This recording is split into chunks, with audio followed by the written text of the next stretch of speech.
Good evening, everyone, and welcome to the Prospect Showdown, the Prospect eSports Showdown Grand Final week. Today we have our Extreme Division with Prospect Clockwork defending the first position against Sailor Scouts, who were second seed for this season. We're looking at a really tight game today, Laurel, I think.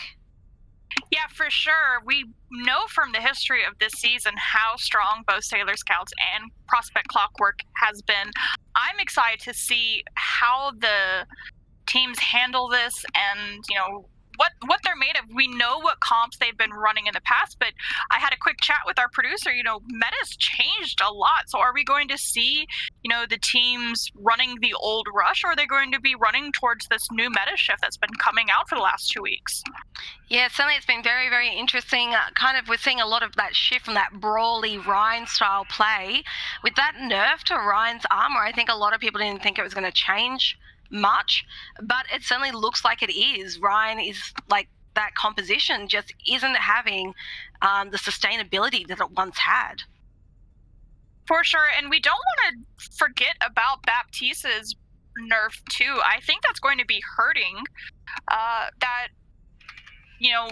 Bap is not going to be there to sustain. His lamp does not do as much damage. Now, both teams are ready to go now, and the map choice for the first one to enter is Nepal. Now, we all expected Lijiang because historically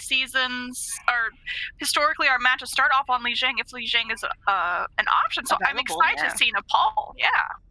Yeah, so it'll be interesting to see what they choose to run here. Of course, that was Sailor Scout's pick, being the lowest seed. They do get the first pick for the map. So let's see if this actually gives them an edge or not. Immediately we see Dead MK selecting the Genji and Spawn, but we know that Spawn picks are not necessarily what they're going to end up on, and we'll just have to wait till this 20-second timer comes down. We're starting here on a Sanctum. Might see some nice environmentals on this one, Laurel.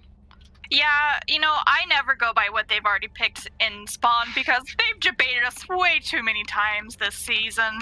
I keep my hopes up.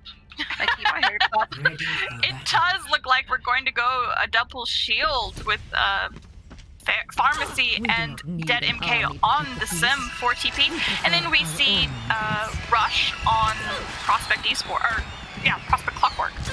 Prospect Clockwork. Yeah, Clockwork's running an interesting comp. It's kind of, because they are running the D.Va and not the Zaryas. It's not like double bubble rush. It's like a dive blend almost, but, there's not much diving there. Though Salad may end up changing off the Sim. They might just be using it to get out the door. Yeah, and he does, and he goes Sombra. So this is quite rushy. Very rushy, in fact. So we should see Monkey has jumped straight in. No bubble there, but they're just very, very great coordination there. They just really got in there. Reaper even using his TP to get in there, and it has rewarded them by rushing in quite like that with a kill on Arakan. Beating the D-Mech off of Care by Shovel, and Dead follows up and kills Baby D.Va. Yeah, Moira left alone. Dead MK has just taken him out, and so we're seeing it quite even here. 2 kills on each side. Kaijo goes down. This is not good for Clockwork. And yeah, this is going to see the rest of the team have to back out. And Sailor Scouts take the first point. Yeah, now they don't have that much of a lead because Prospect had already captured it. So we are at 8% to 8% right now, climbing on Sailor's side. Yeah, so we do have a little bit of pressure just coming in from that long-range Pharah, just trying to just chip away at this rush before they can come in. Monkey has gone in and dived in onto Blue. Blue backing around and just trying to use their shield to create some space. Barrage comes in, all eaten up by D.Va, and Primal comes in by Chicken.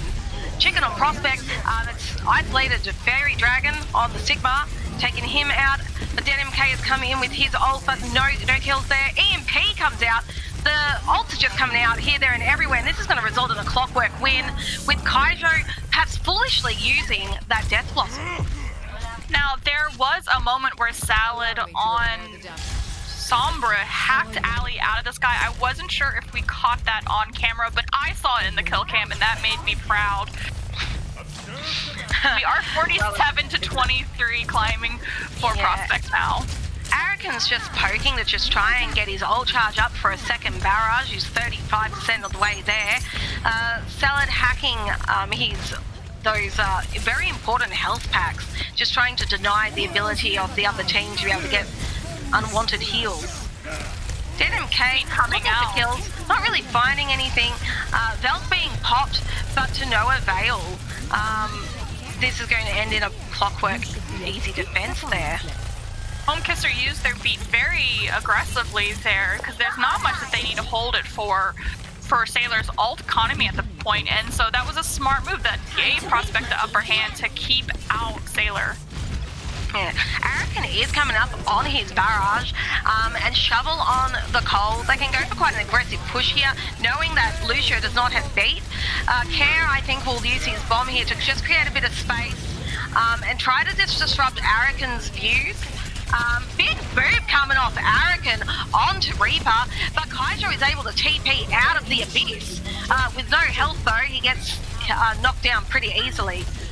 Araken's not even going to have to use his barrage here. I mean, he can actually save it for the defense of this point. Yeah, look how long they were able to stall that out, Salad and Homekisser. It was just barely at 100% cap by Sailor again, and they were impressively able to hold it off, getting up to 91% before losing it. Yeah, so they only need to win the one fight here, Clockwork.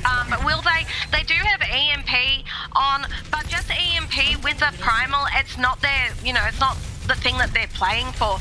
They really want to try and get that Reaper or Diva ult up to take advantage. But we do see Salad come out with his ultimate, but Araken was already barraging, so it came out a little too late. And I think that that's really going to sting him here. They have enough time for another fight, but without that EMP, it's just such an important ability. With Salad using it right there and then, he's kind of wasted it.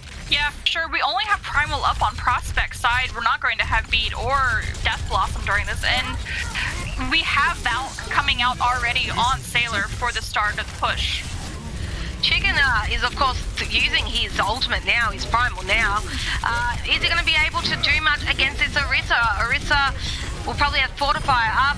She does get knocked off, though, so she must have used it when I wasn't looking, and here comes Reaper ult just to sort of hassle Araken, but Araken here, he's being very much uncontested and he's getting a lot of value. He is low, he's Moira just trying to keep him alive, which is quite impressive. Losing Ali really would have hurt Farah there. Araken is now down, having been hacked. Blue is hacked on the Wrecking Ball. I understand he had to swap to that to contest, but into a Sombra, it's almost impossible to run. We do see Clockwork take this. There is enough time for a recontest by Sailor Scouts. They do have half their team up. Fairy Dragons went in, and I think he went in just a tad early. But I mean, what can you do with so little time on the clock to work with? EMP comes in, fires Sombra again. This one a bit better, and it's just going to secure that Clockwork take on first point. But I mean, we're starting it in traditional, Prospect fashion this week with these super close fights. Like last week, I think I did a couple of casts, and these first maps, they're very close, and you don't know who's going to win. I'm just so excited by how close our final series so far has been. Yeah, every single match has been 3 to 4 hours long. It's kind of brutal on our throats, it's kind of brutal on our players, but that's what you get when you are fighting against the best versus the best. You go tooth and nail for 3 hours long to become victorious. And both of these teams did this last week, so the stamina required out of Sailor and Prospect is just enormous. Yeah, it absolutely is, Laurel. This time we have both running dive variants. We have a Wrecking Ball variant and a Monkey variant. No Sombra this time, so Blue's not going to end up being too punished by that, with no stuns on the side of Clockwork either. Now we do have Araken and Ali back on the pharmacy, but we have an Echo on the side with Salad. We're hoping that gives them a little bit of our upper hand. they are such a strong Pharah. Yeah, Arakan's Pharah was definitely very punishing, and I'm surprised that they're not choosing to sort of run a hit scan. Salad is already taken down, and this double air doesn't seem to be working quite how we anticipate. It's interesting. I wonder if we're going to see Dead MK swap off the Doom or just stick it. I know they've won this first fight, but I can't see Doom really being able to get too much done unless he's just trying to hassle Hutch. But as a Moira, I don't know. Her fates sort of come up about the same time that his resets come, Yeah, it is interesting to see the composition, see that Salad is still on Echo and that did not switch. We see most of Sailor getting down very low before they can react. Something has to change. The Shovel being taken out by Kaijo, which is going to really help them in this push. Kaijo's getting a couple of massive kills onto Diva as well now. Kaijo has his barrage, does use it to take care of Blue. Not a bad choice. Moira has been rezzed in the meantime. Shovelhook has been rezzed, but they are down 2 players. So I think we'll see Clockwork take this point back now. But I think they're doing such a great job of contesting. Blue's going to be able to get back to contest for a bit longer, and they're just getting all of that also important ult charge now on 70%. This stall is really, really impressive. Arakan's come back in. He has his barrage. He wasn't able to get in kills with it, but he is still alive. So they've had to use all their cooldowns on the side of Clockwork, and this isn't going exactly how they would have planned. Mine's about to come out on the side of, Chicken, and they didn't get there either, and Sailor Scouts actually holds this through the whole time. That is absolutely incredible. Massive, massive props to Sailor Scouts for being able to not just stall that long, but then to even retake during the stall period. Yeah, it just shows the strength and the coordination that Sailor has. Bomb coming out and does catch Chicken before they can contest. Yeah, very, very impressive there, Clockwork. You're probably going to have to look at, working on that target focus, because... yeah, during that stall period, you should have been able to take it back. They're coming in staggered. So we'll have to see if they identify that. At least to me, it looked like a lot of the players on Sailor Scout, particularly Dead MK, Ali, Shovel, they were going in and out of the point. None of the players stayed on the point the entire time. So they rotated out, and they were probably calling that comms. We see Shovel turning to a Lucio, so they're going to have a little bit of sustainability issues with just Mercy and Lucio. But you know what? If everyone's dead, you don't need healing. It's true. I suspect, it's just to get a little bit of speed just at the beginning there. Someone has swapped to that Sombra now. They felt, I guess, that they did a lot better on that rush composition before Clockwork, so they have taken that again, and that should be a bit better on this point. But Dead MK gets a crucial hit against Hutch on the Moira there. Blue taking out Sombra's translocator. Blue just trying to knock people off point and just doing all that very important disruption that Ball is really known for. And it looks like they're probably going to take this point on Sailor Scouts. Care being taken down. Not even able to really stall that long. It was a pretty easy take there. They're going to end up pretty staggered.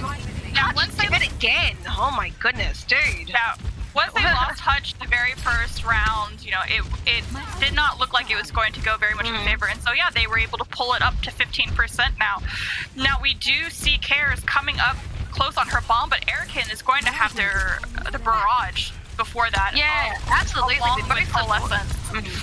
Both support ults being online for Sailor Scouts is no good for Clockworks. Barrage comes out early by Arakan, doesn't quite get anyone, but forcing the use of those cooldowns. Dead MK gets a big pick onto Kaijo. Fairy Dragon is out of their mech, but straight back in with that bomb.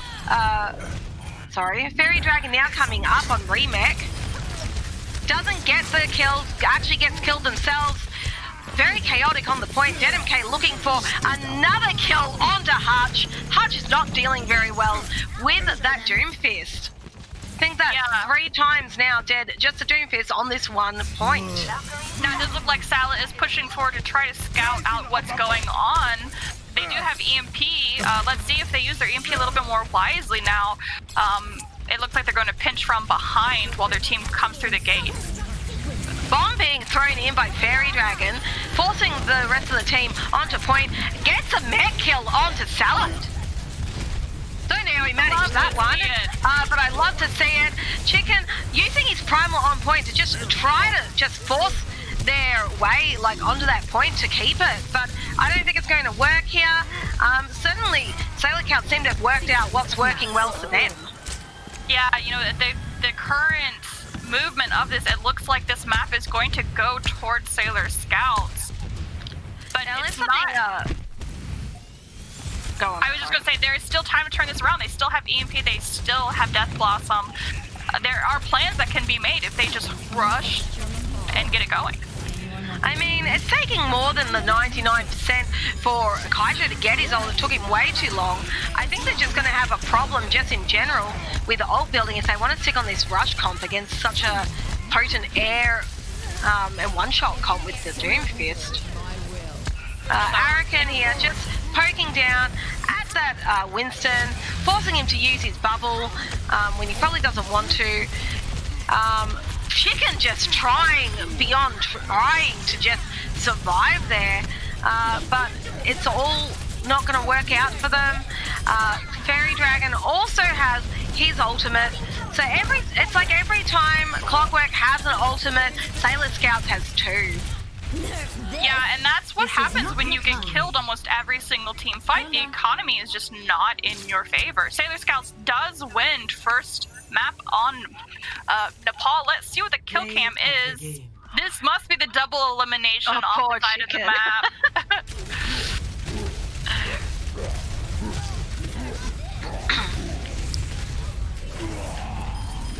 Now that's fried chicken. I think Clockwork, you know, they definitely showed quite a lot in that first, you know, that first round on Sanctum. But then on these more open maps, or these maps where Farah can really sort of shine, they're really struggling to be able to get in there and get the damage and get out and build their ultimates. So I think they'll have to, you know, address that. And really, I think maybe change what they're running. I don't know if they want to run a Cree just to try and start locking down the Farah, because Salad just doesn't seem to be getting the value that, you know, he would hope to be getting against this composition that they're running on that Sombra. Yeah, something's definitely going to have to turn around for this next map. Now, the maps that they can pick from are Hanamura, Volskaya, and Temple of Anubis. Yeah, so, look, I like Temple. I hope I don't see another Volskaya. I'm over Volskaya. Look, I'm happy if they go Hanamura. Well, Temple. Your wishes are their command. We are going to have Hanamura out. Well, I'm very glad that it is not Volskaya, because I just... No. Now, if we could get our predictions get those... Yep. You can go ahead. We're doing well today, me and Laura. So we'll just get those predictions going. Who's going to win Hanamura? Clockwork, Prospect Clockwork, or Sailor Scouts? We want to see it. We want to get you guys involved. You know, this is the time that, you know, we really want to, like, get everyone involved, get this, you know, atmosphere going as much as you can when you're, you know, in lockdown or whatever. Exactly. Now, we are going to also be seeing a swap towards attack for Sailor Scouts. Now, I think it's interesting to see them on attack instead of defense. So many teams want to do defense first, but I guess going attack, you kind of get to demoralize your opponents.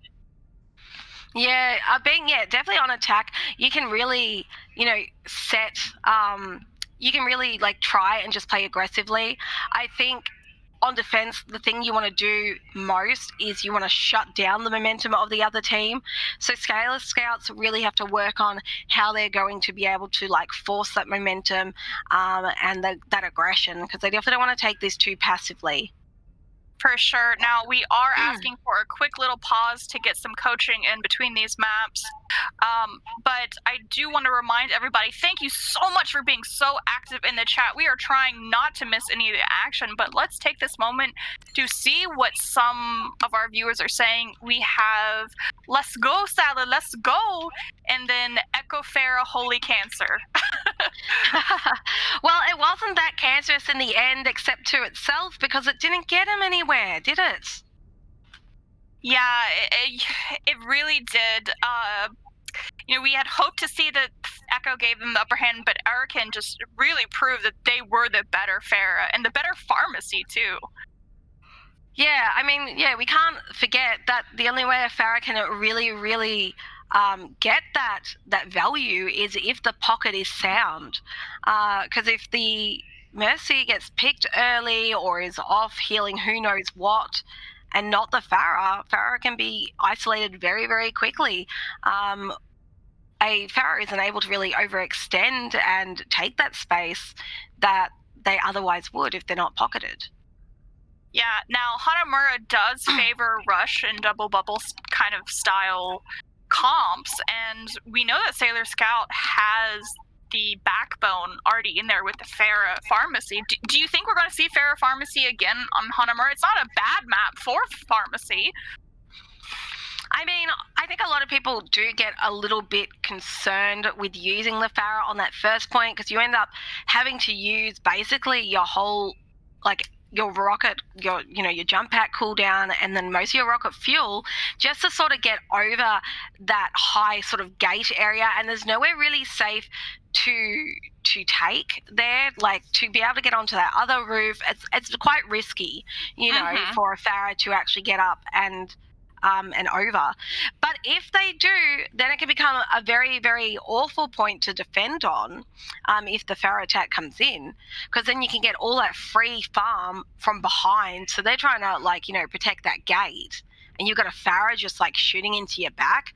It really shuts them down, and that can allow the attacker to come in through the gates. So we'll have to see whether they're able to. I would be very disappointed if Clockwork isn't sort of running like an Ash Soldier or Kree here on the defense, knowing that Arakan seems to like to play this Farah. He played it on all 3 maps of Nepal, so that should give you, I guess, some indication of what we can expect him to run.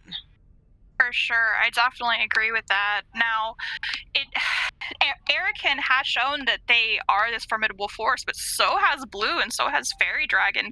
Both impressive tanks, really able to shut down a lot of attacks. I'm not trying to forget you, Shovelhook, but flex supports just sometimes don't get any love when there's a pharmacy on the other side.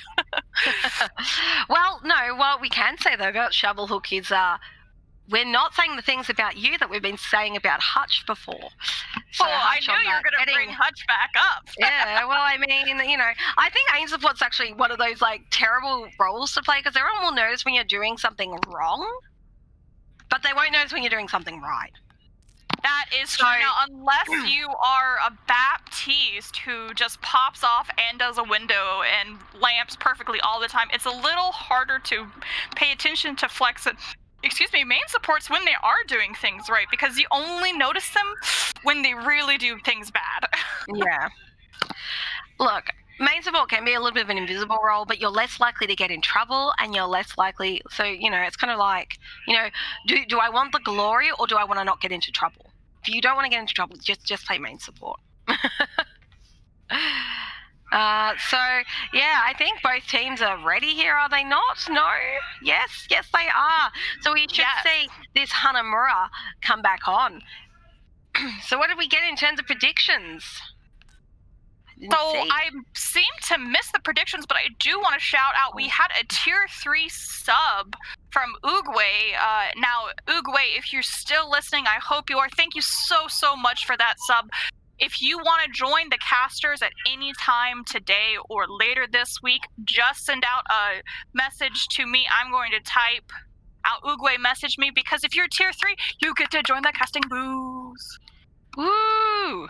Yeah, no, it's all good fun. We love to have, members from the community come and have a bit of a yak with us. Traveling to Hanamura.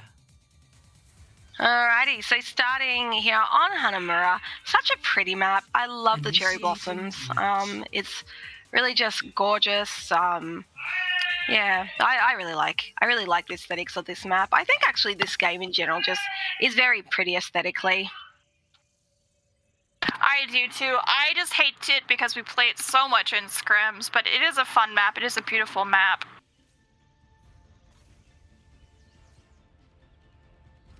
Now let us see what is coming up on the board. The first 10 seconds is always so intensive. We do see an echo out on Prospect, and we... is this a Jobate, do you think, Athena? We see Erican on a Torbjorn. Yeah. Oh yeah, on attack, that's a Jobate. I'm not giving that any attention whatsoever. No, Erican, no. Like, that's just silly. You don't expect me to believe that. Yeah, there we go. That's what we were expecting more. I already saw the turret out, so I agree with you that was a complete debate. We see Chicken and Salad forward scouting out to what they have. Libata also joining in on the scout. I hope no one on Clockwork gets taken out by being so far forward. Now this is interesting. Clockwork is running that Mercy Lucio, so they're playing like very, very divey, very early dive in a way, except for the fact that they've got the ball. So this will be interesting to see. We do see Farah on both sides. Arakan, of course, just trying to take this 1v1 with Libata. Really trying to focus Ali, knowing how much the pharmacy can really do. Hutch on the Mercy gets taken out first by Fairy Dragon and Arakan. So very nicely done. Libata is now 1 health without that Mercy pocket. It's not going to work too well for him. We'll see Angie probably drop here too soon and care. So this is going to be a first point take by Sailor Scouts. Now they definitely seem to be quite dominant here. Yeah, they just rushed so quickly, taking out Hush on the Mercy so quickly. Really did open up a lot of possibilities. Fairy probably rebecking at this point. I didn't say that they were out of their mech, but that just makes sense. But we do have the ult economy still very much in Sailor's favor, with a Volk already on board and Barrage coming. Hutch only on that 40%. I mean, they're really going to have to play a lot around this Lucio beat and just try and get Angie's, ultimate up, because they're going to need it for this big push that'll come in here from Arakan. We should see Ali maybe pop the ultimate here, and we do indeed. Libata here just trying to keep an eye onto Arakan here, having a bit of a struggle and actually gets taken out. Arakan does get hacked and then killed. Hutch raising Libata, so we will see Clockwork hold this point for now. And Arakan just looking to just get a few early poke kills. Try and, I don't know, that doesn't really do anything. He's already got his ultimate, so all he's doing is giving Clockwork any ultimate charge that they wouldn't have otherwise had. But I mean, it doesn't really matter, they're both on high anyway, so... Yeah, see how far along Salad's second EMP is already. That is really impressive. We have almost all of the ults on board except Chickens. And of course the same for Sailor Scouts, with Ali being the only ult missing. Yeah, I wonder what they're going to run here. Arakan going early with the barrage and just taking out Chicken by itself. Off the point though, so Chicken won't take too long to come back.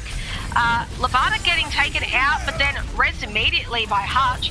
ZMK taking out the Sombra though. That is a big pick. Libata here just trying to get poke damage onto the people below him, but with Arakan above him, constantly looking out for him, he's not really winning that Pharah battle. Now, it does look to be going the way of Prospect again for this hold. Now, second point is so much harder to take, especially with all of these characters that are able to, take so many different off angles. They are going against a very similarly done comp. Shovelhook on the Lucio, mirroring the team exactly, except Dead, MK, and Salad. And that EMP and hacking seems to be giving Prospect a huge upper hand. Yeah, I think on a point like this where there's like so much high ground, by hacking Chicken, you can really it's not Chicken, sorry, Blue. You can really hurt his ability to move around and take cover and get to packs. So we'll see Clockwork do this again. Honestly, I think Blue might have to consider getting off the ball here. He's just getting hacked again and again, and really just faltering to it. And perhaps even getting, Shovelhook off that Lucio. I think running that into Farah into Sombra is quite questionable. Sombra kind of counters everything, counters Arakan, carries Blue, Dead MK, and Shovelhook, at least 3, and then Thorda counters, Farah. Now, Salad did take out Fairy Dragon super early with that EMP. It did look like Salad was targeting the D.Va in particular, and that did give, the momentum towards Prospect.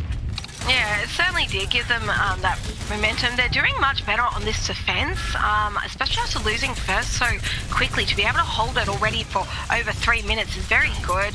Chicken here playing very aggressively, and whoa, big bomb coming in there from Care. See, they can keep the momentum on their side, being so far forward away from their spawn door. We have a spin to win on Chicken. Now he's dipping out. Blue taking out Salad with his mines already on point to slam. We have both out as well. Both belts are out. D.Va bomb coming in by Fairy Dragon. Doesn't get anyone. Angie using his beat there.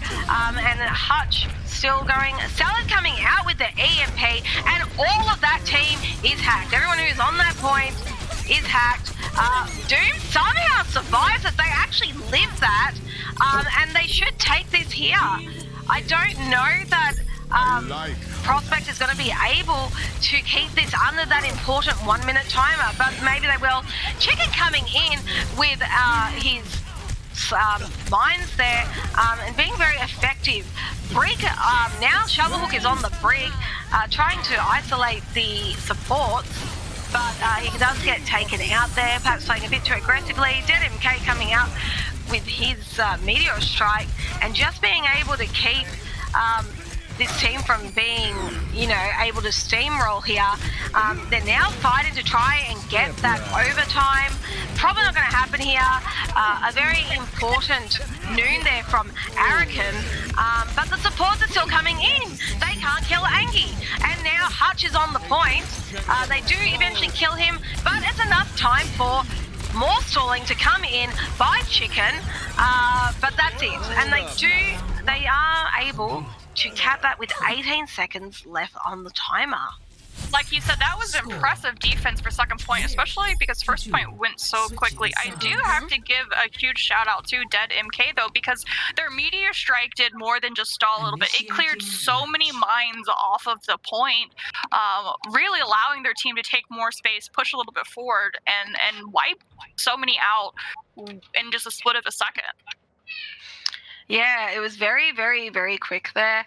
Yeah, very impressive, really. And we see this blue play there. Yeah, just very, very, very, very big by Dead MK. I've been quite surprised at how well he's being able to pop off, considering what he's playing into. Now we do see finally a hit scan coming out on a team. Arakan going on the Ash. They've already proved to be a great McCree with that double dead eye kill at the last moment, pretty much confirming second point for Sailor Scouts. We have Dead MK going for it to scout a little bit, but I'm happy to see a hit scan coming out. We definitely have what appears to be an interesting comp on both sides. Not really sure what to call these, with a Brig and a Mercy and a Lucio. Yeah, these are some interesting comps. I feel like the Brig Mercy is a little stronger than the Lucio Mercy on balance. But I mean, I don't know what Angie is really going to get out of that Lucio except for Beat, really.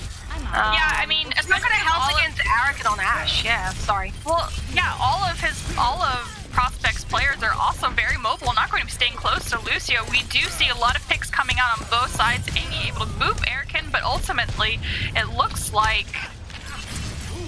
Well, I had to close my breath just for a second to see. It does look like Sailor Scouts is going to be able to hold it. There were so many picks, I just had to wrap my head around who had the advantage for a second. Yeah, it's sometimes it's a bit hard to tell, isn't it?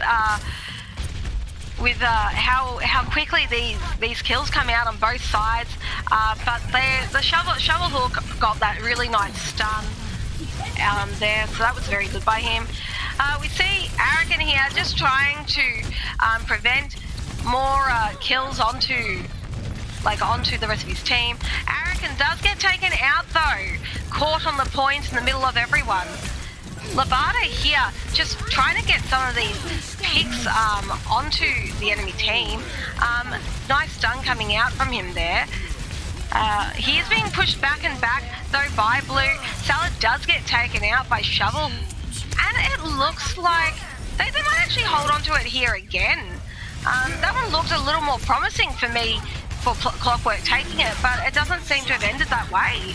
Yeah, Shovelhook having the rally really made Prospect take pause and back up a little bit, I think, and mess with their synergy a little bit. Yeah, poor Care there having to just try and grind back his ultimate there. Care. Now we do see Dead MK coming out again with a what do we call that one? Meteor Strike. Sorry, having a bit of a mental break here. There's just so much going on. Labada going for a Nunes, completely eaten by Fairy, though Fairy does get taken out with no more, mech to survive through. Shovelhook being taken out by Labada, stunning Doomfist and finishing him off with a 1-2 left-right, you know. Labada there really showing his skill there as a Cree. Now, I do have to say I'm surprised to see Fairy Dragon having put their bomb out so early for that defense. It almost was wasted because everyone was able to hide and get away, and that hurt their defense there, and Prospect really was able to push forward. They're already on second point with mines out by Blue. Bomb coming in by Care. Explodes perhaps a little early. Does take out some of Blue's mines there. Care really just trying to push the advantage. Arakan here just trying one by one to just get a few picks, trying to demech Care so that his team can really do some work on the point here. Dead MK, no cooldowns, having used all 3 cooldowns at once. Very interesting choice. But it does seem to work out for him there. He is able to start to mess Labada right up. That's a strong defense. We can see why they wanted to go attack first, because they were not afraid of their defense game. Salad going to be very hard staggered from the rest of the team, though they do have EMP. That's really the only major thing on the board for Prospect, whereas Sailor has it's just looking way better for Sailor right now. Prospect really needs to come together and do a hard push. Salad getting taken out again early. Very early takeout of Salad there. That doesn't work out well for Clockwork. That's adding another 30 seconds off their timer as they have to wait for Salad to come back, because they're really sort of waiting on Salad to help them with their engage in their very, very divey comp, aside from Labada. Yeah, and now we have almost all of the ults on board for Sailor except Valk, and that's going to come up pretty late in this team fight. Bomb coming out by Fairy. Messing up Chicken, kind of stalking him there, like a fox almost. Salad getting a big pick onto Dead MK, taking away their one-shot potential. Hutch is able to get a kill, a hit res onto Chicken, but Care take it out. Labada taking Shovelhook out, leaving just sort of one healer on the side of Sailor Scouts. Ellie popping her Valkyrie to try to just keep her team alive. Dead MK back again, looking to get some kills, but with those mines from Chicken on the point. It's making it quite difficult for him to move, but Blue getting a massive, massive slam onto both the bots of Clockwork, shutting down their attack. Now, I did notice while Ali was in Valk, she was going Battle Mercy, which, you know, I don't know if that was giving them the upper hand. Technically, they did earn that defense. We are only on two ticks for Prospect at this moment. Salad going forward, thankfully switching at the last second, because we don't want to see you picked off early, Salad. You know, you are an important, integral part. Chicken already on point as well. Now, I think Clockwork here must be kind of upset because that chance of having a massive time bank against Scouts is all gone. Will they even cap? Are they going to cap in overtime? We don't know yet. Arrogant here, just being like free on point. Did you see that? They just all had to retreat like that. I'm not sure Clockwork's going to actually get a cap on this final point. They have just the one push in, but they do have plenty of ults online. They have 4 ults online, including Salad. If they go for a Sombra ult here and combine it with that high noon, then this could work out very, very, very well for them. Should expect this to come in any second now. Only 20 seconds left on the clock. We should see this EMP to take out the... Yeah, very good. They did a big split there. But mines are on point by Blue. They are hacked, but they won't be for much longer. Arrogant trying to come in with the noon. Doesn't get much for it, though he does take out Care's neck. And it looks like Scouts here, they're just going to actually completely hold this. That should have been a bit of a no-brainer take there by Clockwork with 4 ults. They had Beat, they had Velk, they had Noon, and they had the Creole, and the Sombra ult. I'm really not sure why more wasn't able to be taken by that EMP Noon. I think the EMP maybe came out a little early for the Noon to really take advantage of it because, of course, EMP is instantaneous and Noon takes a little while. So, for sure. Yeah.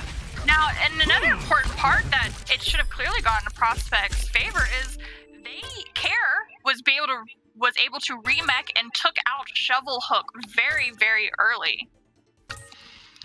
Yeah, taking out that very early, you would have thought would give them some more of that advantage. But, you know, yeah, it's very interesting. Clockwork has to really, I think about what they're doing and how they're doing it. Because I'm not sure they're playing it quite right. Ideally, you'd want to see, you know, Chicken be able to sort of swing in there and disrupt people and throw them into the path of either the high noon or the EMP, one or the other. So that's very unfortunate there. We did, you know, comment on what our ideas were about the composition, but we do actually have time for a halftime break. I will be giving my co-caster a well-earned break because she talked for about 2 minutes straight.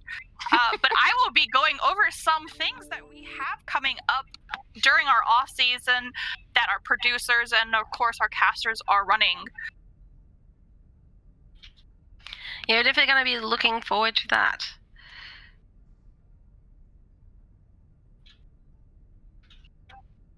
Okay.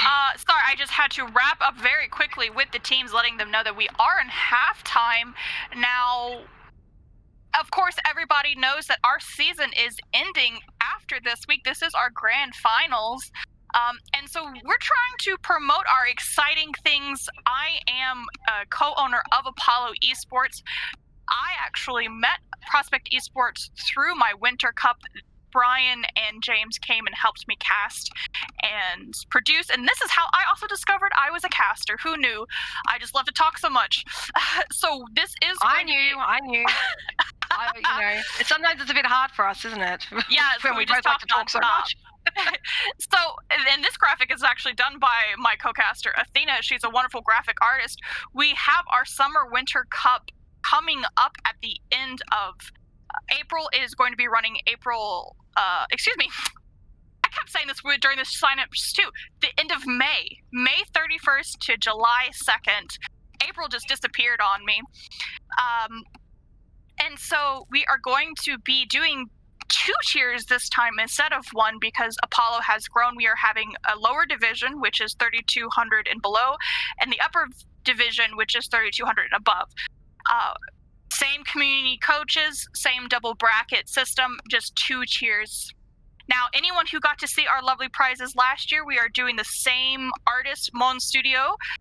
We're going to be having chibi summer themed this time. We are going to be having signups that are live right now. So if you have any questions, you can check out our Twitter or our Discord or DM me, Leroy, because I'm B tier. We do have an exciting tournament as well by our other producer, Nikki. Let me grab that information. Now, this was top secret hush hush until very recently, so this is the first time it's going to be publicly announced. The Star City Summer Solstice Showdown, that is a tongue twister, is upcoming tournament open to North American teams with a peak SR below 4,000. Not to fear, though, if your team isn't quite up to 4,000, there are other divisions that will allow teams to run for lower skill levels to participate. Registration opens May 12th and runs until the first week of June. Matches run from the 19th and the 20th of June, and I do believe that these will be casted. Tournaments will run a round-robin style seeding a day, followed by the second day of double elimination knockout play-offs. The teams that will take home the first in each division will be entitled to a coin commemorating the event for each member of their rosters, as long as you pay for shipping. Please check out Star City Esports on Twitter or the Discord link on the ad page for more information. Now, we will be posting that in chat later, hopefully.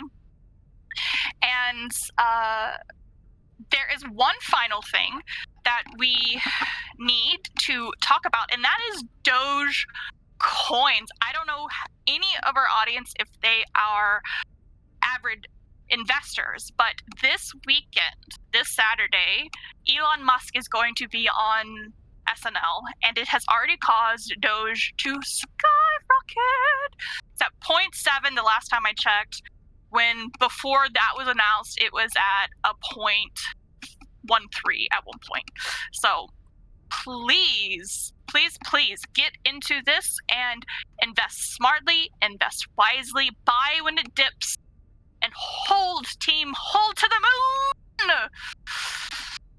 Now that is it for my little rundown mid-map. Let's get that timer up for any time we have remaining for the break.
Welcome back, everybody, from that little ad break. We are still here with Prospect, Clockwork, and Sailor Scouts on the grand finals for season 3. We do have some swaps coming out. We're saying goodbye to Angie, bringing in Homie Kisser, and also pulling out Salad. Yeah, so Salad and Angie have been brought out. So this time I think we're not going to see that Sombra come out, being King's Row, as that was what was selected by Clockwork against Scouts here. I think we might see a Brawl. Brawl is still very viable on the King's Row map here. So perhaps this is where Clockwork's comfort really comes in. Yes. Now, also on that note, I would love to see the predictions come out for King's Row. We have a little bit of time of a delay, so I'm just saying that now. We do see ours coming up on the board, so we will be starting King's Row. Yeah, King's Row. Very, very classic map. Gets run most of the time.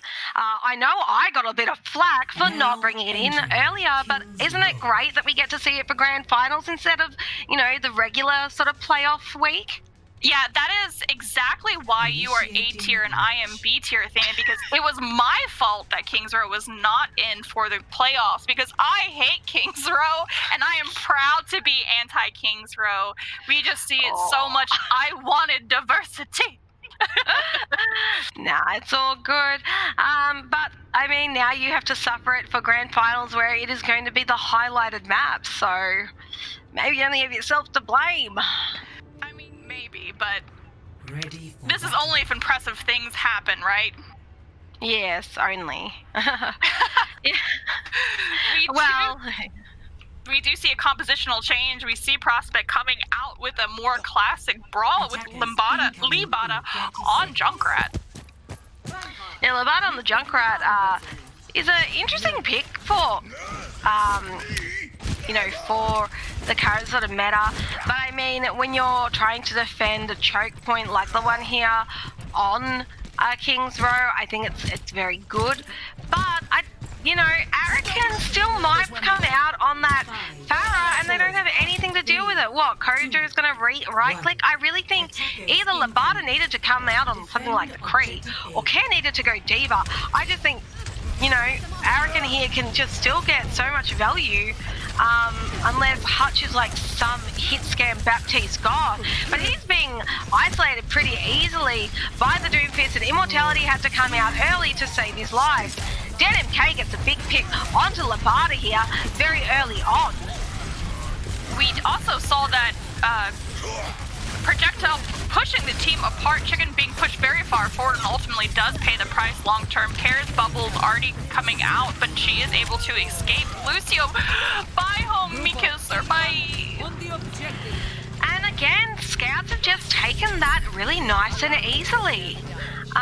This is, pretty unfortunate there, really, on the side of Clockwork there, but I feel like, they have their set comps, they've been practicing all season, the brawl, this particular style of brawl, and I just feel like they're not as reactive to what the other team is running or is likely going to run.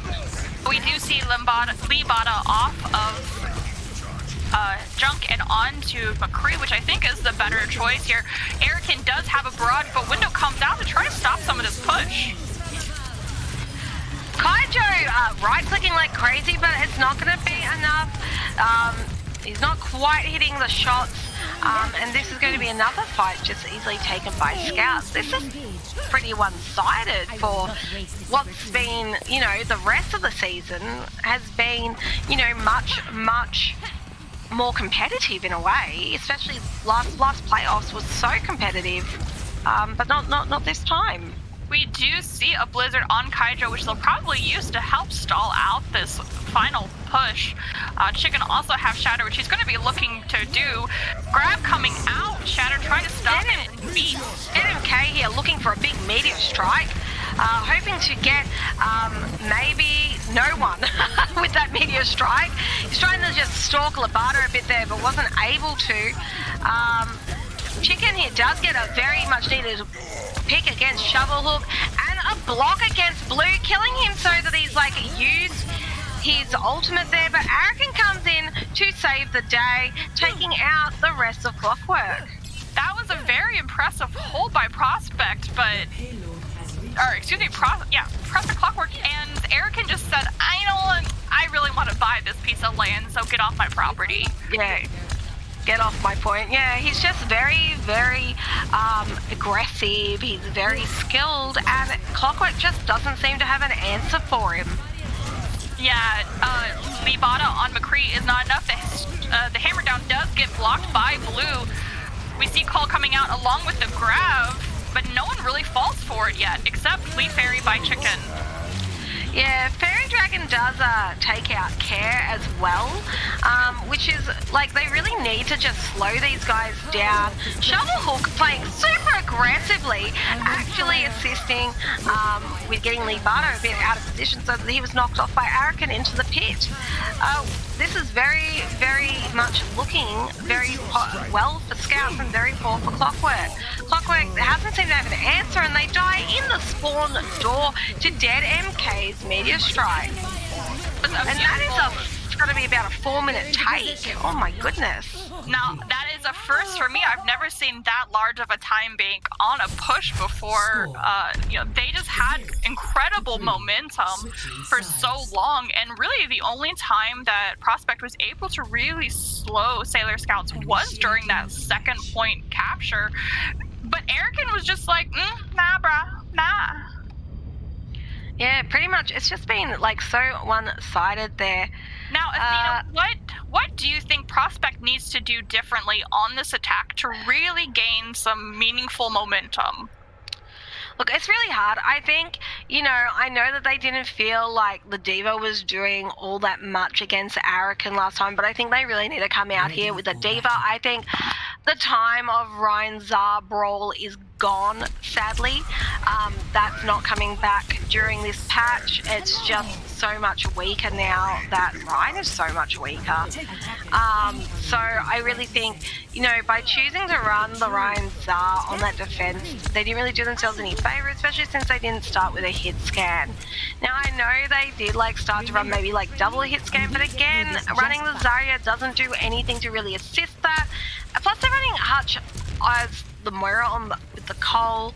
I don't know what they want to run. Maybe they want to run some double bubble into this. I think that could work quite well. Now we do see Blue and Fairy doing the same Brawl Ryan Zarya combination, but they will have Arakan on the McCree. Surprisingly, I expected almost to see him on Farah again for the defense.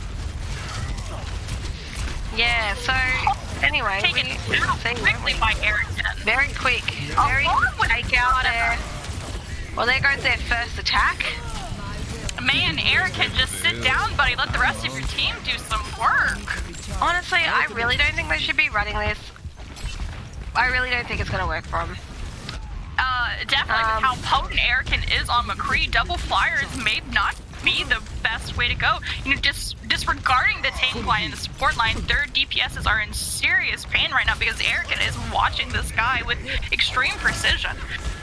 Something interesting to see about Scouts is they're running Baptiste Moira, so they've just got ridiculous amounts of heal. So by kind of running this sort of pokey comp, but then with kind of brawly tanks, although now Chicken has swapped to the Monkey, they're not really going to be able to get a lot of value out of their poke with all that sustainability. They just need to get in there and get those picks. I think this is actually a strangely strong composition by Sailor Scouts, even though, the Ryan doesn't have the Lucio, but of course Ryan not having the Lucio does get picked out quick, and they went in there hard and fast, like I said, and it has worked out for them. Yeah, they said fuck you to that window and walked right beyond it. Really only Libata getting taken down for it, but he took 3 before he fell. Yes, that was very good of Libata there. Yes, he got picked, but it was well worth the trade. For sure. Now we see Lee back on the junk for this push. That is not necessarily a bad idea because the tires can be really deadly to slow moving characters that most of Scouts is on now. Yeah, Kaiju here trying to get his like stickies on, but all he's doing is charging Fairy Dragon. Charge. He doesn't seem to be really tracking maybe those bubbles so much because you really don't want to get all that damage onto one of those bubbles and keep Fairy's charge up when he's just sort of doing so much. He already has, the grab there. He beat Care to it. He's beat Care to grab every fight. We do see this high noon just annihilating and getting everyone low for the rest of the team just to fall. Look at Arakan. He's just in there, kind of like in behind him and just teabagging the crap out of them. Yeah, now if that wasn't allowed to here. Yeah, if it wasn't a team kill, it was because someone died early and staggered themselves, because that was just a clean board right there. The ults that we have on the board, it looks like Prospect is actually doing the back alley rotation, which they have been seeing already. We can see a Fairy Dragon doing right click out there, grab getting hold of them so Chicken can do some primal, and Blue is caught away from his team, not able to protect anybody. We get some early picks onto Clockwork though. Considering that big, massive ult push from Clockwork, we would expect to see that the other way, but I'm not sure Primal into grab really did all that much, especially when they have like all those area heals. Really, he would want to disrupt them and maybe knock someone in for the rest of his team to get at, I don't think that was like a very big value Primal grab thing. Honestly, I feel like running the Arno here on the side of Clockwork wouldn't be terrible. I think Arno is far superior for a double bubble than this Moira. I don't know if Hutch doesn't play Arno. We haven't seen him play at all Arno on this thing. Maybe that's why they're not running the double bubble so much, because they're really not running this double bubble like double bubble. They have no tracer. They have no additional sort of flanker to just go in with the monkey there. The top was able to get down Shovelhook, but ultimately, Scouts was able to keep this defense. Hutch pushing the cart up back to where it was, but not gaining any new ground. The Baptiste really just pulling back with Fairy Dragon, but nobody's taking the space. Chicken just now making it back to the cart to push it forward. But we see Doom and McCree hiding up in that tail. They're going to get some juicy high noon back action. I see it. I call it. Yeah, Arakan looking for it. Oh, big kill by Labata onto Arakan. They could win this fight now, Clockwork. Grab comes in by Sailor Scouts, but they have no Doom to follow it up. Or do they? They do have Doom, but it doesn't really get them anywhere because they have been taken out. Arakan had been taken out. Dead MK is just getting absolutely pummeled here. Fantastic healing coming in by Ali and Shovelhook. Shovelhook, though, does take it, and Labata comes in with his tire here and gets a kill onto Dead MK and Shovelhook, meaning that Prospect Clockwork should get the win on this fight. Huge, the grab was missed, and ultimately Chicken is able to push up for gaining so much space for Prospect. Now they are going to have less time in the bank, but it does look like it's going to be where they can capture the second point. Prospect is already pushing to the L corner of final point to keep this space completely. Dead MK trying to pause the cart for just a little bit. Meteor Strikes comes out. While Blue... Meteor Strike, very important there for him to get his health back. Big ult coming in by Fairy Dragon, but a beat from Homekisser saves the day for Prospect here. Yeah, sure. Now, I saw Blue was about to do a shatter. I see that he did use it. I didn't see where it went. Ultimately, this is very even until... Well, I take that back. It looks like Prospect is going to get this point. But whether they're going to be able to get the cap here with time when we have Arakan and Ali up to their ults on Sailor Scouts is very... there's a big chance that won't happen. Arakan is being focused a lot more now. He is almost got his ult here. If he gets a really good one here, then this can really slow down Clockwork and prevent them from being able to, cap with time. It doesn't get anyone. This is big news for for Clockwork. Oh, sorry, no, that was Labatas that didn't get anyone. So Araka still has his ultimate here, and he is going to just pick them off and not even need to use it on this phase of the fight, which means he can use it just to completely save the day and prevent them from even touching. I mean, at the moment, the best Clockwork really can hope for is an overtime, and then they got a hold for 4 minutes. Honestly, probably not worth it. It's not worth wasting the stamina on it. I think Clockwork would just have to say this game's an L. Yeah, we did see Hutch getting picked out super early last round, and he is already, in danger of getting picked out early. We do see Grab coming out. This Tire doing a lot of God's work to clean up Prospect on behalf of Sailor Scouts. I heard it. That was a team kill. They finally killed all 6 just in time for it to be considered a team kill, even though they've had huge team fights in their favor. We do see Hutch's window coming out to try to stop somebody, but it's still going in Sailor Scouts' favor with the beat out by Shovelhook. Yeah, very, very pleased to see just how dominant Sailor Scouts is. Every time Clockwork tries to change something up a little bit to try to take some advantage on them, Scouts is able to pull out something. I mean, Arakan, oh my goodness, is this guy a hit scan or is he a flex DPS? He's playing every character under the sun, and every time he comes out on a different one, he's even better at it than the one he was on before. It seems like, anyway. Beautiful shutdown of Blue Shatter, where he charges him. Yeah, this was very nice. Very impressive. Beautiful timing, yes. It was beautiful timing, and unfortunately, this point just did not go in their favor. Arakan just walked up. Now, on the note, if Arakan is a flex DPS or hit scan, I think he is a true flex DPS, because it is hard to be that accurate on hit scan and on a projectile character if you're not a true flex. Yeah, I mean, yeah, this is very, very beautiful stuff just coming out of Sailor Scouts. I mean, am I a little bit sad because at the moment this is looking like it's going to be a 4-0? I mean, a little bit, but I think it's also just such a treat to see a team who's really able to take on a new meta and just sort of manipulate it in such a way. I think it's fantastic to see. Yeah, I do agree with that. Sometimes I hate when teams get 4-0'd, but after last week, I don't think I had the voice stamina to cast another 4-hour match today. And it is nice sometimes to see a top seed team get taken down a peg by second seed.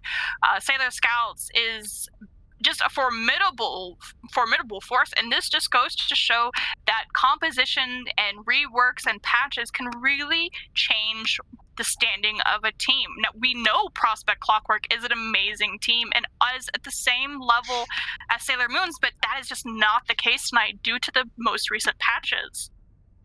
Yeah, we will see. I'm feeling a little bit sad in a way for Chicken. He's already had 2 plays of the game. He's doing really, really well. So yeah, we do have to see how these people are going to go. I think on terms of Sailor Scouts, what are we looking in terms of MVPs and MSPs? What do you reckon? Yeah, so before that, we do have to do our predictions for our final map. We're not completely out of the race yet. We are going to Gibraltar. I want to see what the audience is thinking for Gib. Maybe put your bank on towards Sailor Scout winning. I for a moment forgot their name. How tragic. Maybe make some easy bank, but who knows? Clockwork has worked on Jib and just annihilated teams and do reverse sweeps because of Jib. Yeah, certainly that can be a turning point for them. So maybe we'll see that. Maybe we will. We'll see Gibraltar come up here. Watchpoint Gibraltar on the side of Clockwork. It seems like we haven't had any requests for a swap in sides, but we'll just have to see that. I'm a little bit sad. I like we do have major swaps coming out. We have the man, the myth, the legend coming in for Claire. We have Salad being switched for Libata. We say Libata bye-bye. And Angie coming in to replace Hutch as well. That's an interesting choice there to take out Labata. I thought Labata was doing quite well on that previous match. So bringing in Salad, who we know I think kind of helps to enable their dive there. But I think what's interesting to see, and I don't think we've seen this all this season yet, is Revenge Sage has come on to take the place of Care. Now, from memory, that's it's quite rare, isn't it, Laurel? He tends to only put himself in for like crisis emergencies or mental booming time. It's time to make some kids crap their pants, is what he's told me one point or another. We've all heard him cast with you, Athena. We know his mentality during fights. He is not an enemy you want to make. Indeed not. Now, before we get teams pulled in, we can speculate a little bit about MVP and MSB. I think if we didn't give it to Erican, we would just be shooting ourselves in the foot. The chat themselves love Erican. You know, I also have loved to see what Fairy Dragon and Blue have done. Dead MK has also been extremely impressive. Now, MVP on Prospect side, I think it has to be Chicken. I think it has to be Chicken. I do agree. Chicken has been doing amazing plays, and that shutdown of the Shatter almost allowed them to get second point. Yeah, it was definitely, you know, we've seen some really good things coming out of Chicken. I just don't feel like he's being enabled as much as he could be. Considering what sort of they've been running and stuff, you would expect them to see just to throw everything into just letting their main tank, you know, really dominate. But other areas of their team, I'm afraid to say, is kind of letting them down a little, where resources have to be diverted away from that main tank, so he can't pop off like he should. Athena, you should be super happy right now. We see Angie on the Ana and Revenge Sage on the Diva. Exactly what you were begging for in King's Row. We have the very typical weird comp from Sailor Scouts. I don't know what to name that. It's kind of a ball rush with Erican on Echo instead of Farah this time. I don't even know, man. I'm not going to give that a name. Erican taken down super low already, but is able to recapture his health. Yeah, with that pocket coming in from Ali.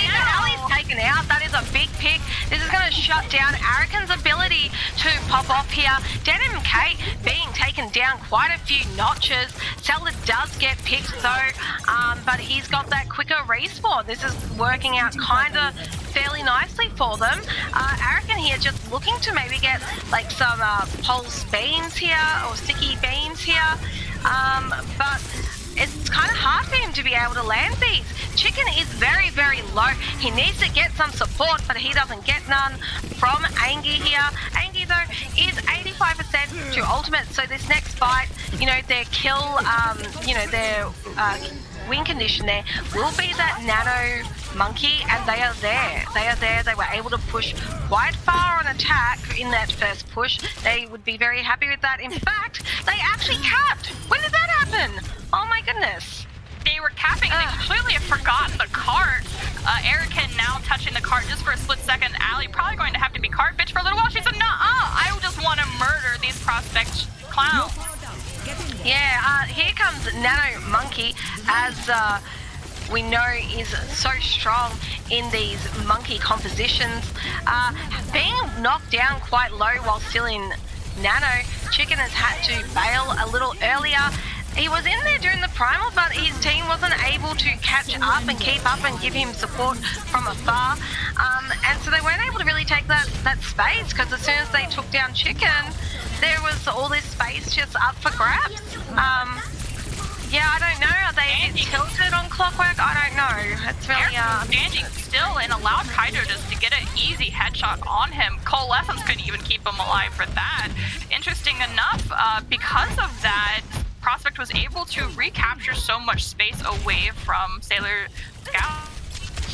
Yeah, this time for about the first time in the game, you know, we see just not such as big a advantage on Scouts. You know, after that very first round, it's all been Scouts.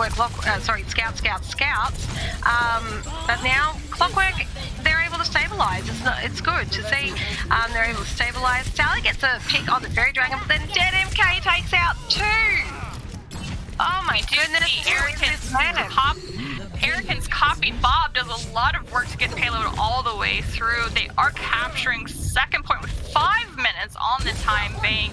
And it looks like they're going to still get a lot of space because right now most of Prospect is still down. I think Prospect is just playing, you know, a little bit too split here. I mean, obviously it is this diving comp, but you need to dive together to get the kills. None of these heroes, you know, if you look at the heroes on a hero by hero basis, none of them are big solo damage dealers. Not really. Yeah. You know? Angie getting killed so early demoralized all of Prospect, and now they are waiting in spawn for the rest of their teams. They really just need to regroup here. Gotta take it slow. They have the Nano up again. They're gonna have Nano Monkey here. They need to keep him alive so he doesn't have to waste his Primal too early. He is having to use Primal because Angie doesn't have his ult up yet. It's not good. Revenge Sage is out. Chicken's about to die here. Angie only just getting his Nano now. Isn't even able to use it onto the Winston. That's not good at all. Arakan just being free. I mean, he doesn't even need a pocket. Yeah, the Nano did go out to Salad just to stabilize and push back Taylor. Now, you know, primaling first and then nanoing isn't necessarily a bad idea because while he's primaling, he can nano and then primal, and then by the time he almost has another primal back up after the nano. So Bomb does take out Homie Kisser, and mine's coming out. Bob trying to shut down spawn door. Arakan swapping to the Tracer, gets the pulse up really quick, is able to help take out Chicken, and they cap this with 3 minutes 25 on the clock of Watchpoint Gibraltar. Score. Able to capture that with the Tracer right there. I wonder if she blinked towards the cart and that's why it didn't register it, because I saw a blue body there. I'm not quite sure why it made it all the way to cap. Yeah, well, with terms of presence, the blink can be quite frustrating for Tracers to deal with because it does take a little while for the point to register that the blink has been. It's sort of almost like a cloak in a way. It's like uncloaking, you know, when you do with Sombra, that same thing happens. So this instant appearance, like, you know, it's like, what are they doing? Waiting for both feet to hit the ground? I don't know. I don't know how the defense works there. The algorithm that Blizzard uses is sometimes a weird monster. We do have Chicken on Monkey. Given we see Sage on the ball, which is an interesting change. We also see Blue on the ball instead of a Monkey. So it's almost as if they could read each other's minds. Yeah, it does seem to be a bit like that. They are sort of trying to, you know, it's really a big mental mind game, isn't it? What are they going to play? What are we going to play the counter? And then if they change this, what are we going to do, you know? It's this very back and forth mental exercise, really, isn't it? Now, Salad being on the Sombra, I am happy to see that is going to be able to shut down so many of Sailors, but he switches over to Tracer, still able to be able to dive. Is not a bad idea to cover the ground quickly. We do see Shovelhook by themselves on the ground, really exposed, probably acting as a bait because we do see Sailor Scouts in the top room above. I mean, someone's got to be on the point, don't they, to get it actually moving. Kaijo being taken out by Fairy very early on, but the slam coming down and getting rid of Shovelhook. I don't really know, like, what is the purpose of Moira here in this composition? We're playing Moira Ana. It seems like a very... this is almost like a, what do I call it? A comp, you know, a ranked comp. It's not really... You know, there's not a great deal of synergy between all six. Like, each hero does something for every other hero. Except for maybe Moira. I don't really know what the purpose of Moira here is. Maybe just that little bit of extra sustain on the card. She has that fade, or maybe Homie's just like the best Moira out there. I don't know. Doesn't seem to be the case. He has outlived Shovelhook several times now, but Shovelhook has almost a coalescence, whereas Homie has been lagging behind. We see the blade coming out, being able to pick down Shovelhook, which is great. Also getting Ali. No supports on the side of Sailor. Yeah, definitely very good for Salad to take out those supports because, of course, they have lost Angie on the side of Clockwork, who is now just coming back from the spawn. And now Homie Kisser is out now, so there's going to be a bit of a stagger onto the Moira by Sailor Scouts. So now, even with no supports, they still were able to keep that defense live. Sage is just desperately trying to make some space, and Scouts is just taking all of that space back very quickly before Prospect can do a damn thing about it. Mine's coming out in that hallway, able to push back Sailor. Yeah, Kaijo here now is looking for a meteor strike to just stop this, this defense going on by Scouts. Wasn't really able to do much, just flushed out a few abilities, but not enough in my opinion. Arakan here just going ham on the on the soldier on the low ground. Very interesting positioning there. Arakan probably got knocked off, I suppose, but it was kind of enough. I don't see Ali coming in here as the battle mercy, just like going pew pew pew, taking out both Angie and contributing to Kaijo there. Ali having a fun time there. Yeah, just popped off and got 4 kill participations by herself. Mm-hmm. Just a formidable team between Fairy Dragon and Ally took care of a lot of that, while Dead MK kind of distracted everybody. Yeah, I think like Clockwork don't really know, okay, who do we have to be really putting our resources into? They're overcommitting to some people, undercommitting to others. Salad taking 2 down very early, getting rid of Dead MK and... Yeah, there's a big pitch. They have to rely on Salad here. They have to get him to his nano, to his blade, so he can nano. Having to send the nano early, he misses one of his slashes onto the ball, and it's going to work out too well for him. He gets actually no kills with that nano blade, and that's probably thrown him off a bit.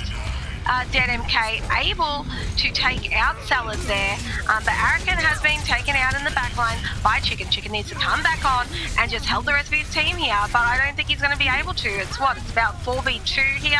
It's so chaotic, it's hard to see what's going on. Angie swapping to Lucio for contest, but it's not going to be another. Ali's going again. He's going ham on the Mercy. Love to see it. Yeah. Yeah. Sage, Kaijo all trying to stagger as long as they can. Arakan just slapping it down and saying no. Get off my point, get off my lawn. And that there is a Sailor Scouts 4-0 win in our Extreme Division Grand Final. Quite amazing. They came from second seed, so over this season they have improved immensely. I've comped them as casted for them before, and I liked what I saw then, but I like it even more now. Bigger props there, Sailor Scouts. I'm your #1 fangirl. Beautiful job. Loving it. Loving it. That was Salad's blade that we expected them to get second point from, and ultimately Sailor Scouts was able to shut them down. But that was an impressive blade that was an impressive blade. And unfortunately, it just wasn't enough. Now, while we are waiting for the polls to come up for MSP MVP, Athena, we should probably debate a little about MSP now that we know the winning team is Sailor Scouts. Who was the worst of the best? Who was the worst of the best? I don't know. I don't want to give it to any of them. They did so well. Do we have a go at Dead MK because he's a one-trick, even though he did really well at it? Like, he played Doom the whole game. I mean, it's a bit sleeper, honestly. Now, did Ali play Mercy the entire time? I don't remember. No. At one time, they did have, I think, Lucio Moira at one time. Oh, you're right. But, I mean, we can't have a go at Ali. If we give her MSP... Ali! The Battle Mercy! Let's say the Battle Mercy. No, wait. Could we actually give MSP because she was a DPS Mercy? I mean, you could give her that just to get him in, just to get him into the chat to have a chat with her. I love it. She's the Mercy I want to be, okay? Or he. Yeah. I don't really know, but I'm going to go she because she's playing Mercy. Yeah, I know. I have a bad... Mercy at this elo too, right? Yes. You don't see many male Mercy mains at this level, at GM, that are male. It's just, bunch of sexist misogynists, if you ask me. But I don't know. It's a Now bit I do have It is. I do have a bad habit of gendering people to their character too. I don't ever mean harm for it. We do have Shovelhook winning MVP of Sailor Scouts. So let me go grab them while we do our poll up for MVP for Clockwork. I would love to see what your thoughts are of who we should eliminate. Yeah, I better not see Hutch there, okay? Yeah, I knew you were about to throw Hutch out the wheel. Just Moira, I don't think Moira's very strong, and then if you are going to play Moira, you're playing it for survivability and ultimate healing output, because that is the only thing she can do. She can fade and she can heal, right? Mm-hmm. There's really not a lot of agency that, you know, you can really get from the Moira. So I don't think we're going to see, you know, we're not putting Hutch there. I mean, I've said it. We can move on. I've probably, you know, spoken him down enough. He's going to hate me sometimes, you know. I'll play some comp games because he's going to be like, I'm never playing with Athena ever again. But yeah, no, I definitely think Homie Kisser did quite well. Surprised he wasn't in all the time. I probably wouldn't have taken them out of the game, but that's just me. You know, people make different coaching decisions. And then I know we've put up Salad. I probably disagree. I think the Sombra didn't get a lot of value, but I think it is very hard. I think overall Prospect just didn't perform quite as well. Yeah, you know, they just didn't perform quite as well. So I think we're getting... Could you... Yep, so we do have Chicken as MVP for Clockwork. So we'll get him in to chat as well.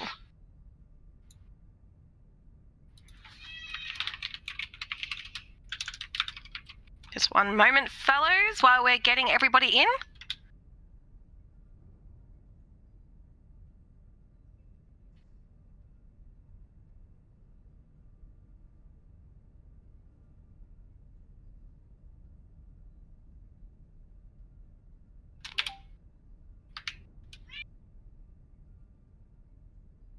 Now, I'll just remind you folks that, of course, you should check out our community channel and have a look at the 2 tournaments that are coming up for some of our community partners. We're going to interview Chicken first here, I think, as MVP for Clockwork. So, you know, he can not have to dwell too long on this unfortunate loss. How are you going, Chicken? I'm going. Unfortunate loss, but I'm going. Yeah. Yeah, it's unfortunate that happened. Do you think you know why the result kind of went the way it did? You know, yeah, I do. It's just honestly, like, we couldn't play around, like, we can't play around weird stuff, and obviously the other team was running, you know, Doom Pharmacy, and we just couldn't play around it.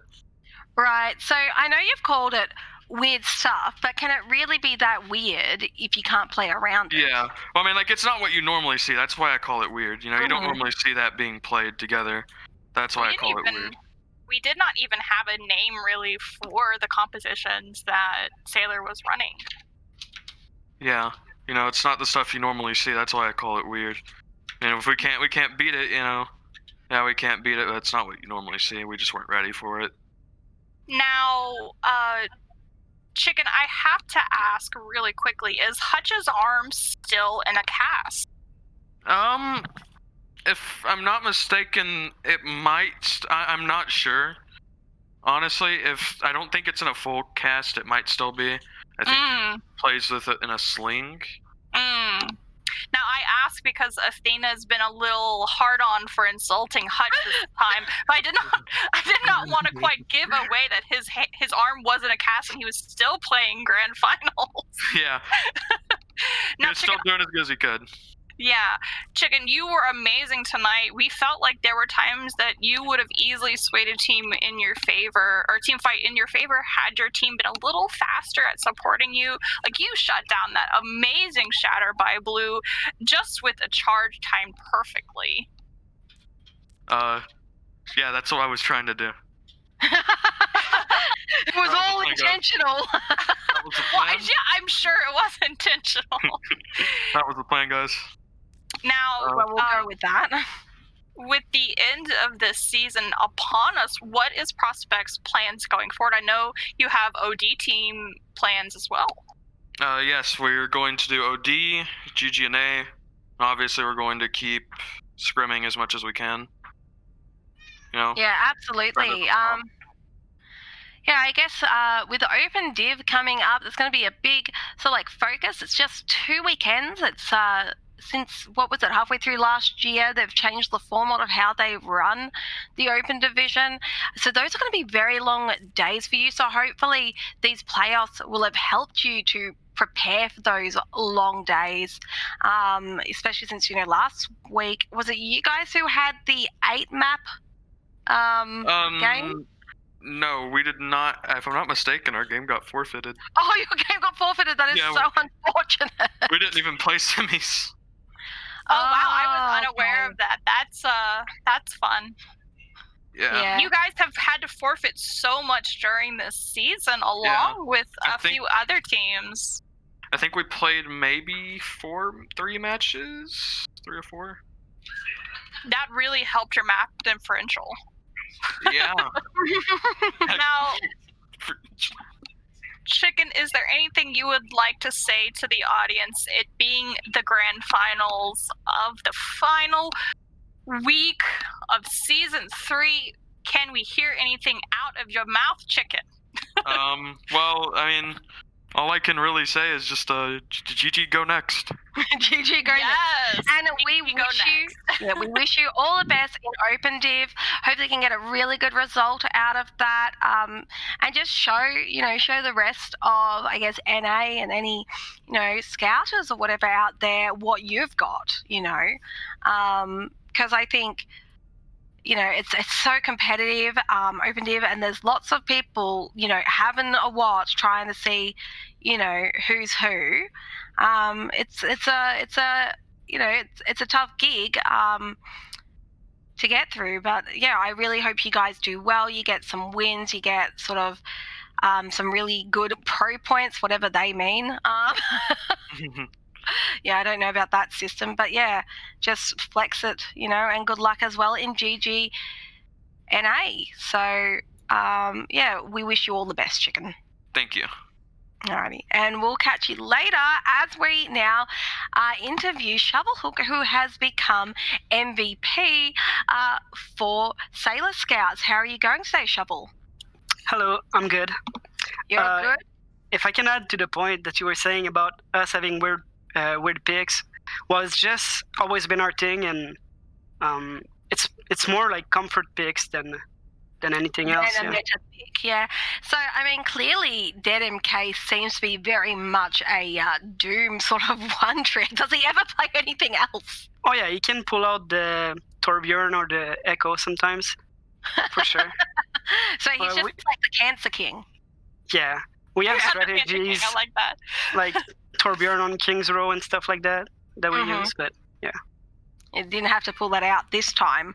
Yeah, so, yeah, very well done on your win. You have quite sort of the challenging thing to do because Ali, of course, is mostly on that Mercy. So you're often left to heal the rest of the team all by yourself as she's pocketing that Farah.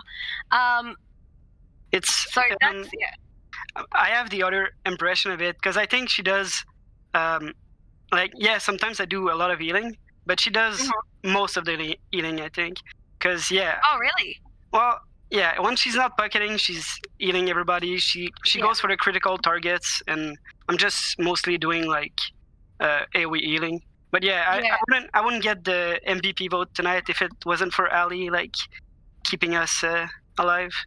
Yeah, you guys seem to have a really, really nice synergy going there, which is really good to see. like you seem to, you know, if Ali is also healing, that sort of I guess 3-way coordination between you and Ali and Arakan must be very, very strong. Have you guys been playing for a long time? Yeah, we've been playing. Ali, can you join? Hello. Yeah, Hi, we've been Ali, playing. how are you going? So we do have our Msp winner, Ali. This is only just so that Athena can fangirl in front of Ali. I spent so many chat points making sure that Ali won. Sorry, MSP, that also was being voted for. I had to rig this competition. We've been playing together for like over a year, I think. I don't know exactly. No, less than a year. Less than a year, yeah. Okay. I think like 10 months or so. 8 maybe. That's quite a long time, though, for a team, especially at these higher ranks. They seem to like break and reform like crazy. So, yeah, that's really, really good. 10 months. 10 months is a long time, guys. So you've been able to develop that synergy so well. Yeah. So why do you think? You know, is it just because you guys are just so good at this comp? That you were able to like win so swiftly, or do you think the comp is just like now in a better position because of the better changes? Of course, there is some truth to what Chicken was saying earlier, that the thing we play, not everybody used to it, so that comes into factor. And also, like Moira received a buff recently, and she's one of my comfort picks. So, so yeah, that plays into it. Yeah, I did notice that. And so you've been finding, I guess, a bit of that resource management has become easier with this buff. Yeah, for sure. Yeah, absolutely. So do you have any tips on resource management? Because, look, I'm not going to lie, I kind of find Moira a little boring to play. My goodness, Athena, you can't insult the MVP. No, I'm just saying that, and I find it frustrating at the same time. But I find it frustrating at the same time because it feels like anytime I am actually going to do something interesting or great with her, I'm out of resources. That's my experience. Okay. I like the change that it did to like they reduce 2 seconds. Like you have orbs every 8 seconds. I threw an orb before every fight, like damage orb or whatever. And I try to keep one like for the mid fights for healing, like if I need to, or else I'm just, if everybody's LT, I'm just throwing damage in there and Yeah, it's kind of like in a fight, you might have only been able to use 2 orbs, but now you can use 3. You can send out that damage one, and then a heal one, and then maybe another damage one to finish off people after resources, which you wouldn't have had that third one yet. Exactly. So definitely that has given her a bit of agency, especially in like that sort of comp style that you play, because not only is it like the heroes of that composition, but like also how your team seems to play those heroes as well, that I think really like helps you get that value out of the Moira. Yeah, even you gone.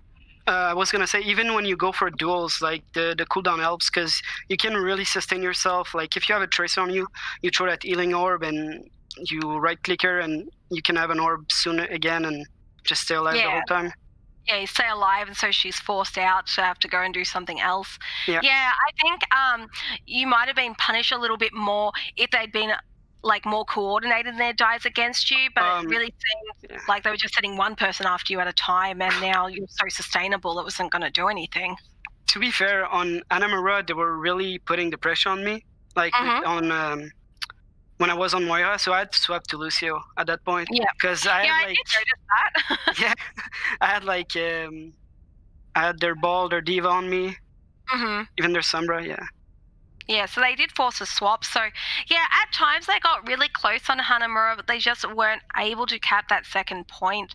So, yeah, very well done to you. And now we can speak, we can speak to both you and Ali now. Yeah. And how are you going today, Ali? I'm good, thanks. I'm sorry, we've given you MSP because I was just very impressed with your Mercy play. I'm a big like Mercy main, but most people are like, oh, Mercy doesn't do anything. Get off Mercy. Go like Ana or something in comp or whatever, and or Lucio. Like, oh, we're playing Rush, play Lucio, and it's like, I don't know. I kind of get sick of it. I remember in Goats playing Lucio for like 9 months. I was over it. Okay. But yeah, so like as Mercy, we saw you pull out that pistol. That was fantastic. You actually got quite a bit of damage and kills on it. Like, how did you know to go like for the kills, or were you just like, nah, my Farrah will be right, she'll deal? I don't know. I really like doing it. That's how I play Mercy a lot. Yeah. So when I would see like a McCree or something, I always try to like pull my pistol and kill him. That's just the way I like to play her. Even in comp, I haven't been playing Mercy a lot in comp because it's more like rush meta. I've been playing a lot of that, so it felt really, really good tonight to like go back to Mercy. She was my first main, so obviously it was really, really fun playing her, and it was really, really fun pulling out my pistol and just getting kills. It was really exciting. Yeah, Now, you definitely like frustrated them going long. Yeah, on that note, both Athena and I are both support mains. I think we're both main supports as well. And so I was just enjoying your mastery of Mercy all night. I could tell by your mobility and the choices that you made. You're very intelligent, Mercy. A lot of people, like Athena said, they discount Mercies because it's like no brains. But to be a good Mercy in Grandmasters, you have to have a big brain. And so it's just been fun. You stalled 1 point for at least 10% by yourself. And I'm like, how is she not dead?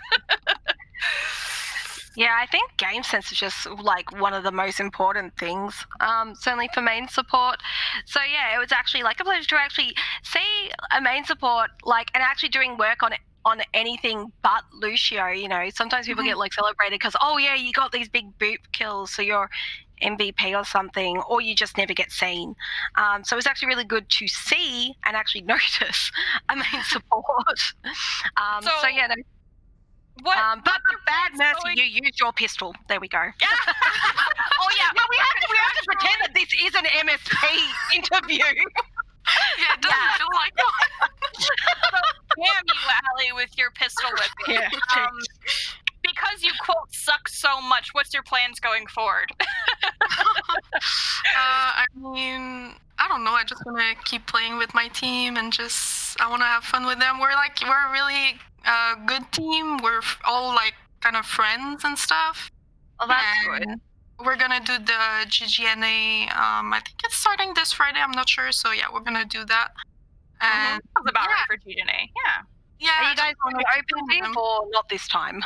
What did you say? Are you doing open division or not this time? We haven't done it like ever. Maybe we should try it at some point. Yeah, it's definitely like good. You'll get like some really like tough opponents in, so you can try and test your meta against them. Some people might hate you for it because they're all practicing meta and how to. Actually, it's really funny because sometimes we scrim and we get like some people get mad because we play like Mora and Mercy and just like Doomfist and some like out of meta stuff, and some scrims people get mad because of that. Now it definitely shows that teams are slaves to the meta, and you guys have not made first seed because you've done unconventional picks at all. You've gotten to the highest point because you're all super skilled in each hero that you're playing, and that's why you've been able to dominate. I have a feeling that open division would be really similar. You guys would throw a lot of teams off their rocker, and it would be fun to see, you battle Mersing in the middle of open division. Yeah, we should probably do it. Yeah, I think it could be fun. Yeah. Oh, well, thank you guys for coming. Congratulations on the Winter Grand Finals. We hope to see you guys next season. And we wish you all the best in GGNA and whatever else the rest of your team is going to be up to. Thank you. Thank you. Alrighty. You guys have a great one, and we'll see you next time. All right. See ya. I think that concludes our day for today, Laurel. a bit of a shorter one compared to last week. So I guess we will leave you here for an early night. Have fun, don't get tilted, and come and join us next time, in fact, tomorrow. At what time was it tomorrow, Laurel? Do you recall? I am grabbing the schedule right now so I can also say who is playing tomorrow. Now, that is actually on Friday, not Thursday, is Delta Hyperion. Yeah. Thursday, we have a little bit of a break. So on Thursday, we have an 8 p.m. Game. On Friday. We have an 8 p.m. game, and that's our intermediate division where we will have Delta take on Hyperion. Lord Thefin and Wild will be your casters for that one. And then again, on Saturday, we are going to have a double header, which will be Lord Thethan and Killswitch casting for Apollo Paradox, and we say GG go next, and that is to play for 3rd and 4th place. That'll be at 8 p.m. EST as well.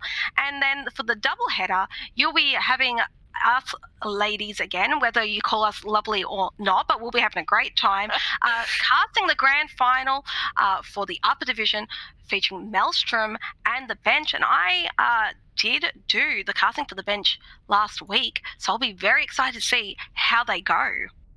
For sure. And I saw Maelstrom, so I'm just pumped, excited for all of the matches coming up this week. We do have a couple that haven't been scheduled yet for casting, and, you know, sorry we couldn't make you. We tried to go to the teams that request at the very beginning, but I'm excited to see Delta v Hyperon on Friday, and the rest on Saturday. I think this is going to be an amazing event wrapping up our season 3. Again, just a huge shout out to Sailor Scouts for getting place number 1 for the grand finals. Yeah, fantastic work to Sailor Scouts. And we will see you guys all next time on Friday night, 8 p.m.